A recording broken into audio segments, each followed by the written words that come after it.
Okay, let's start today's session with section 43CA, stamp duty value of land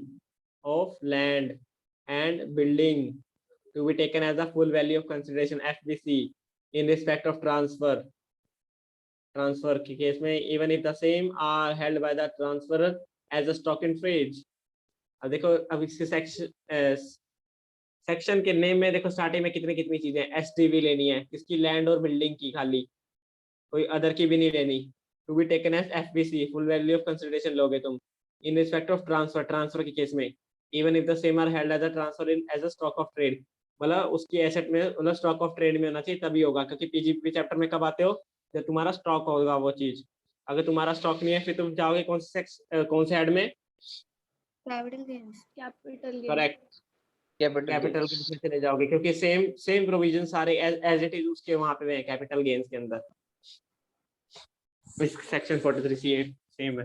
चलो पढ़ते हैं. Section 43CA has been inserted as an anti-avoidance measure to provide that with the consideration for transfer of an asset. ये देखो यहाँ पे ना specific other than capital asset, because ये capital gains में आ जाएगा. being land और बिल्डिंग और बोथ, लैंड और बिल्डिंग ही कवर होंगे इसके अंदर, कोई भी अदर एसेट वो नहीं आएगा. ठीक है. Is less than the SDV. क्या बात कर रहा है, कंसिडरेशन जो हमने पे किया is less than the stamp duty value.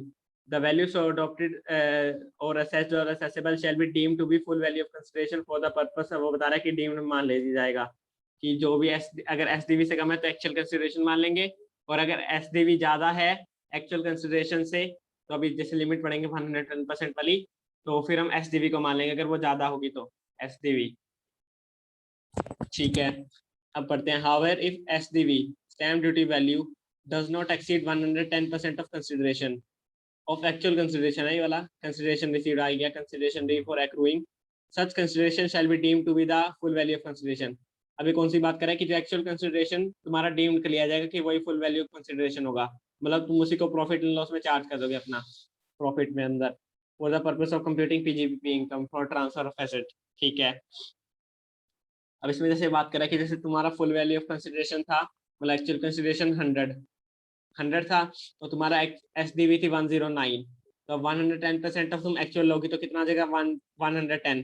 तो अब तुमने 110 को चेक करना है कि तुम्हारा वो एसडीवी उससे अब कम है कि ज्यादा है. अगर एसडीवी यहाँ से ज्यादा होता तो एसडीवी ले लेते तुम, अगर एसडीवी कम है तो एक्चुअल कंसिडरेशन लोगे, 110% नहीं लोगे, ये ध्यान रखना. एक्चुअल कंसिडरेशन तुम लोगे मतलब 100 लेंगे. हाँ ठीक है. और अगर ज्यादा होती तो फिर ज्यादा वाली ले लेते हैं. अगर मान लो जैसे 115 होती तो 115 ले लेते SDV.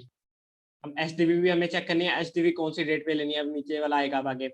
Further date of an agreement fixing the value of consideration, की डेट ऑफ एग्रीमेंट पे वैल्यू फिक्स हो जाती है for transfer of asset, and the date of registration of transfer of the asset are not same. अभी बात करें कि date of agreement और डेट ऑफ रजिस्ट्रेशन मान लो सेम नहीं है, तो उस केस में एसडीवी कौन सी डेट के लेंगे हम.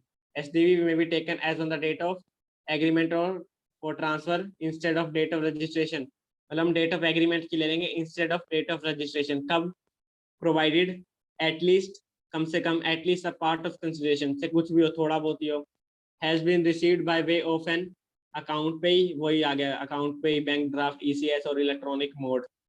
मतलब उससे अगर तुमने बिफोर, क्या लिख रखा है यहाँ पे देखना, ऑन और बिफोर, या तो डेट ऑफ एग्रीमेंट की डेट पे, मतलब एग्रीमेंट डेट पे, या उससे पहले तुमने कर लिया है, चाहे पार्ट हो, कुछ भी रुपीज में हल्का सा भी हो, 1,50,000, 5,000, मतलब थोड़ी सी हो कि दिख जाए वो बैंक से हुई है, तो उस केस में क्या हम डेट ऑफ एग्रीमेंट ले लेंगे. हम डेट ऑफ एग्रीमेंट पे जो भी एसडीवी होगी, अदरवाइज डेट ऑफ रजिस्ट्रेशन में जो भी एसडीवी होगी हम वो ले लेंगे.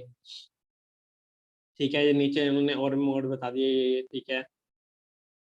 आगे, assessing officer may refer the valuation of an asset to valuation officer.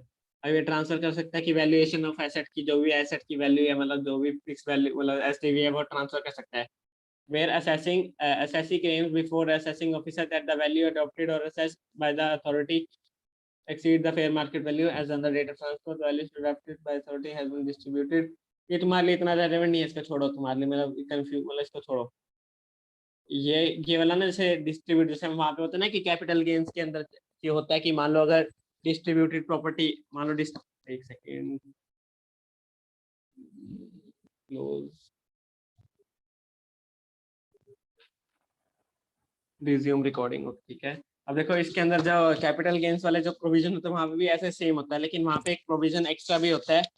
क्या था वहां पे कि मान लो अगर कोई डिस्ट्रीब्यूट मतलब कोई डिस्प्यूट वगैरह चल रहा होता है, तो वहां पे अगर असेसिंग ऑफिसर मतलब कौन सी वैल्यू तुम क्लेम कर रहे हो, ज्यादा कर रहे हो कि मतलब अगर वैल्यूएशन ऑफिसर के पास केस चला जाता है तो वो अगर कम दिखाना चाहता है कि ज्यादा, तो मतलब उसके केस में ये वो वाला केस आ जाता है कि मतलब कौन सा लोगे तुम।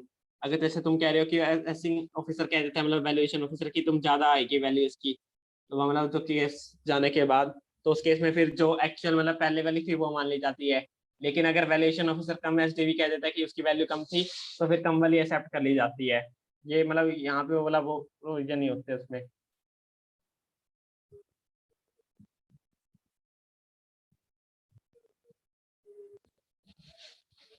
ठीक है, बाकी नीचे अभी केसेस हैं क्या है, जैसे अब बात करते हैं। जैसे ऊपर अब ये एक्चुअल कंसिडरेशन वाला ये फर्स्ट वाली, सेकंड क्या एसडीवी ऑफ एग्रीमेंट की, ये रजिस्ट्रेशन डेट की है, ये एफबीसी है। अब जल्दी से करते हैं क्या है। अब देखो क्या है, हेल्ड इन स्टेक। अब देखो ऊपर भी ध्यान रखना, लैंड और बिल्डिंग स्टॉक इन ट्रेड में होना चाहिए, ध्यान ये रखना अपने पास। स्टॉक इन ट्रेड और लैंड और बिल्डिंग का ही केस होना चाहिए। क्या एक्चुअल कंसिडरेशन 100 है, एसडीवी 120 है, कौन सी डेट 119 पे। और इस केस में क्या लिख रखा है नीचे देखो, इस केस में एक्चुअल कंसिडरेशन में लिख रखा है 10 लाख रिसीव्ड बाय अकाउंट पे चेक ऑन 1919, मतलब डेट ऑफ एग्रीमेंट भी हो गया। तो कौन से लेंगे हम, कौन सी एसडीवी कंसीडर करेंगे? वही डेट ऑफ एग्रीमेंट। एग्रीमेंट। हाँ करेक्ट, तो 120। अब फिर हम इसको कैसे चेक करेंगे आगे? 110% ऑफ 100 से ज्यादा है, 110%। इस पूरा मतलब 120 ले लेंगे। हाँ करेक्ट, यही लगेगा, मतलब 110% ऑफ 100 लोगे तुम। फिर देखना कौन सा ज्यादा आ रहा है, 120 ज्यादा रहा है तो वो हो जाएगा। अब इस केस में क्या कैश रिसीव हुआ है, तो सीधा सा ये वाली आएगी 130 होगी, क्योंकि अकाउंट पे चेक होना चाहिए, कैश मोड नहीं होना चाहिए। तो 130 तो ज्यादा आ जाएगा, ठीक है। अब नीचे 10 लाख, वही अब अकाउंट पे चेक से है। मतलब कैश हुआ अब तो सबसे ज्यादा वाली। अरे ऐसे भी नहीं, कैश ज्यादा वाली। अब वो अब मान थोड़ा लो देखो, प्रोविजन आके चेक अकाउंट पे से होगा। अरे रुको, अगर तुम ये ज्यादा वाली कह रहे हो, अगर मैं मान लो यहाँ पे 110 लिख दूं, 100 चलो 9 लिख देता हूँ यहाँ पे, फिर क्या लोगे बताओ? 109 कितनी लूंगा। लोगे? 100। 100 क्या लूंगा। लोगे? 100। मतलब ये वाला 1 मिनट कैश में समझ नहीं आया, आपने बोला ना वन कैश देखते ही 130। अरे पहले तो कैश देखते 130 110% मत। देखना है। हाँ, अरे डेट ऑफ पहले एग्रीमेंट वो देखोगे डेट ऑफ कैश। एग्रीमेंट है, डेट ऑफ रजिस्ट्रेशन। अरे अगर, अरे मैं कह रहा हूँ कैश अगर तुमने हुआ तो फिर डेट ऑफ एग्रीमेंट या डेट ऑफ एग्रीमेंट से डेट से पहले, तो कैश तो मैटर ही नहीं करता। कैश देना वो तो बैंक मोड से होना चाहिए, मतलब अकाउंट में चेक या फिर वो वाला मोड से होना चाहिए, प्रिस्क्राइब मोड से। तो कैश तो मैटर नहीं करेगा, तो सीधा डेट ऑफ रजिस्ट्रेशन वाली डेट आ जाएगी तुम्हारे पास, मतलब जो भी डेट ऑफ रजिस्ट्रेशन में एसडीवी होगी मतलब। तो इस केस में 130 थी तो अच्छा मैंने तभी बोल दिया था 130 सीधा आ जाएगी। ऐसे 130 डायरेक्ट मतलब हायर वैल्यू नहीं लेनी, वो चेक तो करोगे 110% वाली। ठीक ठीक। हाँ, नीचे आ गया। अब इसमें कम है, देखो डेट ऑफ एग्रीमेंट वाली लेंगे हम, ये वाली। अब देखो कहीं ज्यादा वाली मत ले लेना, कहीं समझ के ज्यादा आ रही है, मतलब एक तो ये देख लेना 109, अब 110% से ही कम है तो 100 आ 100। जाएगी। हाँ, last case, full amount received of registration, registration का ये सीधा वही, अब ज्यादा यही आ जाएगी 130, क्योंकि 1110 वर्सेज 130, 110 वर्सेज 130, तो 130 ज्यादा आ जाएगा। चलो ये तो कंप्लीट हो गया। Okay, maintenance of books of accounts, section 44AA। Compulsory maintenance, compulsory कब करनी है maintenance of books of account and other documents. This section provides every person carrying on legal, medical, engineering, architectural profession or accountancy, technical, interior decoration or any other profession notified by CBDT। और नीचे उन्होंने बता भी रखे कि notified profession कौन कौन से हैं, film artist, director, editor, singer. Okay, this person are qualified company secretary, ठीक है। Okay, in the official gazette must statutorily maintain books of account, ये मस्ट करेंगे, बुक्स ऑफ अकाउंट तो इन्होंने मेंटेन करना ही है। And other documents as may be enable the assessing officer to compute his total income, मतलब books of account तो इन्होंने मेंटेन करना ही है, मेंटेन स्टैट्यूटरली, मतलब इनको तो मेंटेन करना ही है। अदर डॉक्यूमेंट्स तो वो करेंगे जिससे उनकी इनकम निकालने में हेल्प मिलेगी असेसिंग ऑफिसर को। ठीक है, अब नीचे बता रखा है कि prescribe books of account and other documents क्या है। CBDT has been prescribed or due regard with nature of business, profession, carrying on class of person prescribed by rules, books of account and documents underlying, including inventories, wherever necessary to keep books of account explain the particulars to be contained therein and form of manner the place at which they must be maintained। मतलब तुम्हारे जहाँ पे main वहाँ पे kept किए जाएंगे, जो भी तुम्हारा प्लेस ऑफ बिजनेस होगा जहाँ से तुम्हारी एक्टिविटीज कंडक्ट कर लीजिए, मतलब जो मेन बिजनेस हो रहा होगा। अगर तुम्हारा ज़्यादा प्लेस ऑफ बिजनेस आ रहे तो हर उसकी रिस्पेक्टिव में, मतलब उसकी रिस्पेक्टिव कह रहा हूँ, जहाँ तुम्हारा मेन बिजनेस हो रहा है वहाँ रखा जाएगा। अगर तुम्हारे हर सारे डिपार्टमेंट अलग अलग रखते हैं, हर मतलब जो भी जितने तुम्हारी ब्रांचेस है तो हर मतलब उसमें सेपरेट ही रखेंगे फिर तो।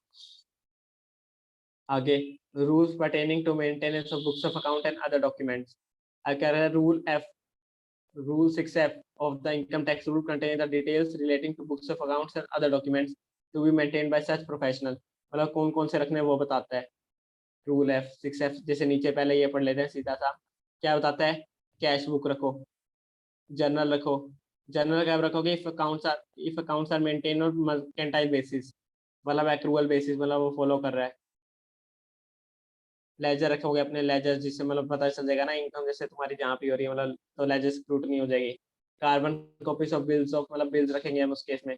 कार्बन कॉपीज बिल्स जो भी हमने इशू कर रखे होंगे मशीन के नंबर के लिए। ओरिजिनल बिल रखे जाएंगे। पेमेंट वाउचर देखो ये पढ़ते हैं। Original bill receipt issued to the person in respect of expenditure incurred, जो भी एक्सपेंडिचर इंकर्ड होंगे पर्सन से वो। और where the such bills and receipt not issued, मतलब अगर उस केस मान लो बिल और रिसीट इशू ही नहीं हुए तो उस केस में क्या रखोगे, पेमेंट वाउचर्स होते हैं। मतलब पेमेंट की मतलब वो दिख जाता है कि पेमेंट वाउचर कितना पेमेंट किया तुमने, तो वो एक्स रखोगे उसकी साइड में। Provided the amount does not exceed 50, मतलब प्रोवाइडेड डज नॉट एक्सीड मतलब ₹50 से एक्सीड करेगी तब रखोगे तुम। Way the cash book contains adequate particular the preparation and signing off payment voucher is not required. मान लो अगर कैश बुक अगर तुम ये ऊपर मेंटेन करके चल रहे हो तो ठीक है, अगर नहीं मेंटेन करके चल रहे तो इस पर साइनिंग की रिक्वायरमेंट हो जाएगी, मतलब साइन भी करवाने होंगे पेमेंट वाउचर पे तुम्हें, हर पेमेंट वाउचर पे। ठीक है, in case of person carrying on medical profession he will be required to maintain the books of, ऊपर भी था ना, चलो एक बार ये पढ़ लेते हैं पहले। इन case of person carrying on medical profession उसको क्या रखने हैं, डेली केस रजिस्टर, जो भी इसके बाद डेली आ रहे हैं। Inventory under broad heads of stock of drugs वगैरह मेंटेन, क्योंकि मेडिकल के बाद ज़्यादा ड्रग्स वगैरह स्टॉक्स आते रहते हैं ना मेडिसिन के, या फिर जो भी उनके टूल्स हैं। तो मतलब जो टूल्स है चलो उनकी कैपिटल एसेट्स बन जाएंगी, लेकिन जो भी उनके पास मेडिसिन ड्रग्स आएंगे, जो भी वो डेली कंज्यूम वगैरह करते रहते हैं अपने वो, तो उनका मेंटेन करके चलेंगे प्रॉपर। ये हो गया। अब हम ये पढ़ते हैं। अब प्रेस्क्राइब पर्सन कौन से, every class carrying on legal, जो ऊपर हमने बताए पढ़े थे वो shall keep maintain the books of account and other document following in the cases। कब कब रखेंगे, gross receipts exceeding ₹1,50,000 in all the 3 immediately preceding years। मतलब अब जैसे करंट ईयर में तुम खड़े हो तो कब तुम अपने बुक्स ऑफ अकाउंट मेंटेन करके चलोगे, जब तुम्हारे प्रीवियस 3 इयर्स, 1 2 3, मतलब कब रखोगे, प्रीसीडिंग ईयर, जो करंट ईयर चल रहा है उससे प्रीसीडिंग 3 ईयर में तुम्हारे 1,50,000 से एक्सीड करनी चाहिए ग्रोस रिसीट्स। ठीक है, या और if profession has newly setup, या फिर अगर मान लो ये करंटली न्यूली सेटअप हुआ है तो उस केस में क्या है, करंट ईयर की तुम ग्रोस रिसीट देख लोगे, जब अगर मतलब इन दैट ईयर अगर 1,50,000 एक्सीड होगी तो तुम्हें अपने में बुक्स ऑफ अकाउंट मेंटेन करके चलने पड़ेंगे फिर अपने। लेकिन आगे एक बार नीचे पढ़ते हैं नोट। स्टूडेंट्स में note that professional whose gross receipts are less than specified limits, मतलब अगर जैसे हमने पढ़ा था कि जो ऊपर प्रोफेशंस है स्पेसिफाइड जो थे ये प्रोफेशनल, अगर मान लो उनकी 1,50,000 से कम आ रही है ग्रोस रिसीट कोई भी प्रीवियस 3 इयर्स में, are required to maintain books of account but they not have been specified in rule, मतलब उन्हें बुक्स ऑफ अकाउंट तो मेंटेन करके चलने बट लेकिन ये रूल में स्पेसिफाइड नहीं है। अब इसका मतलब क्या कहना चाहते हैं, they are required to maintain books of account and other documents enabling the assessing officer to compute total income. मतलब ये है कि जैसे लॉ में बताया तो नहीं रखा कि ये चीज तुम्हें मेंटेन करके चलनी पड़ेगी उसको, कि अगर 1,50,000 से कम है तो उसको बुक्स ऑफ अकाउंट, लेकिन उसको इसलिए करके चलनी पड़ेगी ताकि अगर असेसिंग ऑफिसर आए तो मतलब उसकी इनकम कंप्यूट कर पाए, बस वो डॉक्यूमेंट्स रखने हैं उसको कि इनकम कंप्यूटेशन से उसको हेल्प मिलती है, मिल जाए कि मतलब खाली इनकम कंप्यूट हो जाए कि कैसे निकाल रखी है इस पर्सन ने, मतलब तो वो चेक हो जाए बस खाली, चाहे बुक्स ऑफ अकाउंट वो मेंटेन ना करे उसको कोई उसकी रिक्वायरमेंट नहीं है। ठीक है। अब वो जैसे हमने पढ़े थे कि बुक्स ऑफ अकाउंट कहाँ रखने हैं। Books of account shall be kept and maintained and place where business is carrying on, where is more than one place of business then principal पे जहाँ मेन बिजनेस हो रहा है। However if maintain separate set of, अगर separate set हो रहे हैं then document में भी maintain at the respective classes वही हो रहे हैं। Period for which the books of account and other documents are required to be kept and maintained by notified person. CBDT has been empowered to prescribe, मतलब CBDT बता सकती है कि तुम्हें कब तक रखने हैं। लेकिन अब जो ऊपर बुक्स ऑफ अकाउंट, जो हमने बुक्स ऑफ अकाउंट या अदर रेलेवेंट डॉक्यूमेंट्स थे, उसको तुमने अपने कब तक रखना है, मिनिमम 6 ईयर्स तक from the end of relevant assessment year. मतलब जो अब जैसे प्रीवियस ईयर चल रहा है उसका असेसमेंट ईयर कौन सा है, 21-22, तो इसके 6 ईयर्स तक तुम्हें मिनिमम रख के चलना है बुक्स ऑफ अकाउंट। उसके बाद तुम्हारी मतलब जैसे मर्जी होती है। अगर मान लो डिपार्टमेंट कह सकता है कि तुम मेंटेन अभी रख के चलो इसको 6 ईयर्स के बाद भी, तो जितने जब तक वो कहेगा। अगर मान लो कोई केस चल रहा है तो वो कह सकता है कि इनको अभी होल्ड अपने पास रखो, इनके बुक्स ऑफ अकाउंट को। तो ये बहुत वो बात कर रहा है। भाई इसमें जो लिखा है separate set of books for each place of profession, मतलब हाँ, अलग अलग बना सकता है हर जगह। अगर मान लो अलग अलग बिजनेस जैसे हो रहे हैं और वो मान लो उनका बिजनेस का टर्नओवर भी अलग अलग है, मतलब जैसे अगर ऐसे कर रहे हैं कि मान लो, अच्छा, मतलब बिजनेस का नेचर ही अलग अलग है। नहीं नहीं, बिजनेस का चाहे सेम नेचर भी हो, वो मैटर, वो तो मैं वैसे एग्जांपल ले रहा था कि मान लो जैसे बिजनेस अगर उन्होंने अलग जगह खोल दिया अपना, और वो अपनी बुक्स ऑफ अकाउंट मतलब वहां पे अपना रखना चाह रहे हैं अपना, मतलब अपनी सेपरेट बुक्स मेंटेन करके अच्छा, चल रहे वहां हैं। रख सकते हैं तो हाँ, ठीक। ये वाला केस जरूर करके जाना है। नीचे इसका जैसे वो नोट था ना, जो हमने नोट पढ़ा था कि मेंटेन नहीं करके चलना, ये उसके ऊपर है। यहाँ से ऊपर तो प्रोविजन बता रखे, नीचे ये वाला था। तो नीचे maintenance of books of account other document by person carrying on business और profession other than notified person, जो हमने ऊपर पढ़े थे उनको छोड़ के, इंडिविजुअल और HUF carrying on business other than, ठीक है, maintain such books of account, क्या में enable assessing officer in to compute total income, मतलब टोटल इनकम निकालने के लिए जो भी होगा वो उसको रखना पड़ेगा। अब क्या अगर एग्जिस्टिंग बिजनेस है तो उस केस में क्या होना चाहिए कि जो इनकम फ्रॉम बिजनेस है वो 2,50,000 से एक्सीड करनी चाहिए, 2,50,000 और द सेल्स और ग्रोस रिसीट्स, मतलब एक या तो ये प्रॉफिट इनकम एक्सीड कर जाए मतलब, या टोटल टर्नओवर जो, या फिर ओवर लिख रखा है, या तो मतलब प्रॉफिट इंक्रीज कर जाए 2,50,000 से, या फिर total sales turnover gross receipts जो भी उस केस में रेलेवेंट लग रही है, क्योंकि जैसे प्रोफेशन के केस में रिसीट्स वर्ड यूज होता है। कई जैसे जो इन्वेंट्रीज या गुड्स होगी तो उस केस में सेल्स या टर्नओवर यूज करता है, तो वो बस टर्मिनोलॉजीज हैं उस केस में। तो क्योंकि गुड्स के केस में तो सेल्स या टर्नओवर वो यूज करेंगे, रिसीट्स होता है प्रोफेशन के केस में। तो उनके केस में यह है कि अगर एग्जिस्टिंग बिजनेस है तो उस केस में क्या करेंगे, 2,50,000 से अब चीजें मतलब प्रॉफिट इंक्रीज हो, या फिर सेल्स टर्नओवर अगर 25 लाख से एक्सीड कर रही है, क्या in any of the immediately 3 preceding year. हमने ऊपर वाले में क्या पढ़ा था कि 1,50,000 क्या आना चाहिए नोटिफाइड मतलब प्रोफेशन के केस में, कि और हर 3 ईयर में, एवरी 3 ईयर में प्रीसीडिंग में सब में होना चाहिए।